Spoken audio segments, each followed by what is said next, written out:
I'm torn because I love Mayo. I love the opportunity that he had. Um, I don't I don't feel like he got a fair shot, and I think that this, I'm gonna get social here for a second.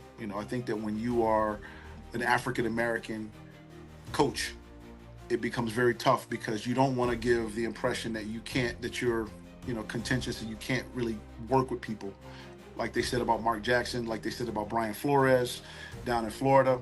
But there's the caveat to that is that when you try to get along and trying to be the guy that can cooperate and be a team player, sometimes you get taken advantage of. And I just feel like he got a raw deal. And I think some players that I knew on the team didn't really feel too good about that as well.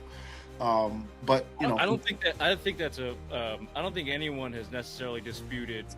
he didn't help himself. I can tell you that. Yeah, and in order to move this franchise in the right direction, Kraft had to make that move.